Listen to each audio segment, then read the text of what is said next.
Hey guys, this is Roman Blevins, and you're watching and listening to 5's, where we will be going over 5 topics that are trending this week. We're going to start off with space travel, then go talk about the Super Bowl and the Trump versus Cruz Iowa caucus controversy. And finally, we'll wrap up with entertainment news, and we might drop a hot one on the Fine Brothers for the 900th time. So starting off with topic 1, for the first 5 minutes, we'll be speaking about space travel with our friend MySpace and Jacob on here. MySpace, I'll let you talk about space travel. The 5 minutes starts now. Okay, so space travel, guys. It's time that we finally start taking space travel more seriously.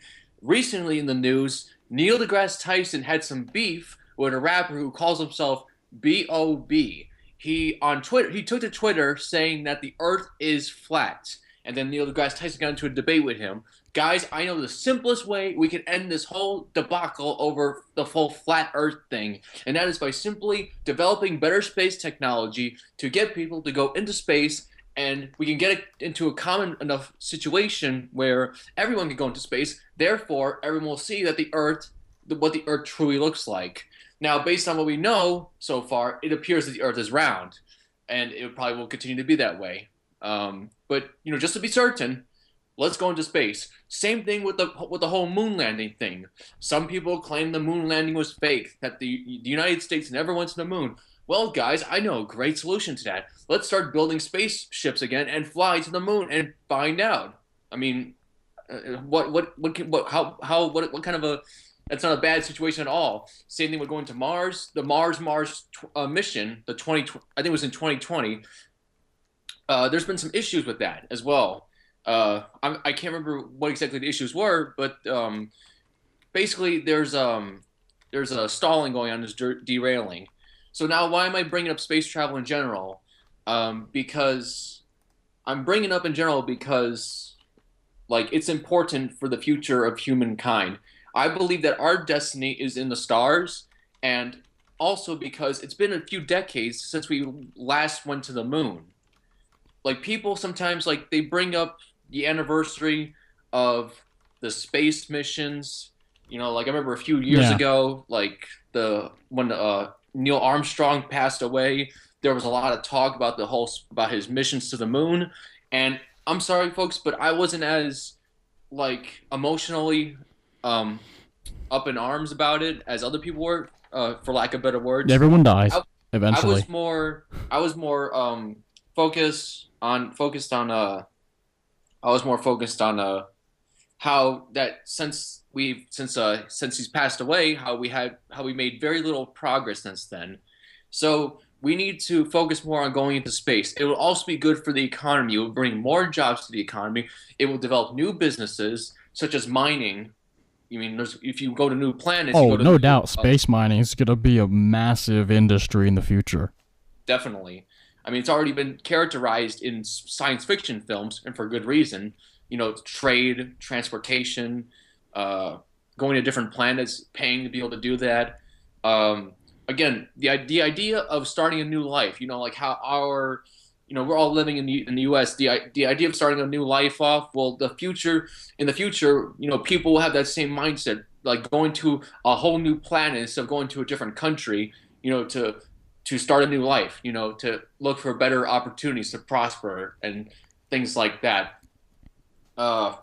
So there's one of the great things about the future of space travel, if we hurry up and we develop it faster. I believe our future is in the stars regardless, but I'm hoping that, if we get the word out there, we get people inspired, that we can accelerate that process. One of the cool things would be private industry. When the Apollo missions happened, it was mainly governmental agencies. Like the USSR had its own space government agency. The United States had NASA. Well, now there's private space companies. It doesn't have to be just a government-led mission only. It could also be private entities as well. Just like SpaceX. And right, SpaceX. And the guy who does Virgin Airlines, that guy, what's his name, Branson, Sir Richard Branson, something like that, right? He's the guy who built the spaceship. Right, exactly. Yeah. And people just think about the possibilities. I know it might seem it's going to be a lot of work. It'd be very difficult, But I believe if we put our resources together, we put our focus together, we can make it work. Um, I also believe we've um, we've delayed it for way too long. We've gone way overboard. One more thing before I wrap it up, just to give you guys some perspective about some of you having doubts. If back in the late '60s, early '70s, they were able to do it with the technology that they had back then, we should be able to do it right now. The technology is much better today. The computers they were using back in the late '60s and early '70s to get to the moon, the computing power in giant like rooms, giant computer built rooms. We have that same computing power in our personal computers today. I've even seen a documentary where they said it's even in our phones. There's Like, other like there's one more thing I want to mention. Scientific contributions. One thing with the heart rate monitors. They monitored Neil Armstrong's heart and other people's hearts while going to the moon, and that technology went into the public sector. So think about that too. Think about how technology, more advanced technology, at first starts off in a more complicated way, a more private and militarized way or governmental way, and then it goes into the public sector. Yep. And, so we're going to definitely look out for space travel in the future, and hopefully it'll be coming faster than we see it, especially with SpaceX and all these other companies and these entrepreneurs who look towards the sky and the stars and beyond for future business enterprises and scientific discoveries.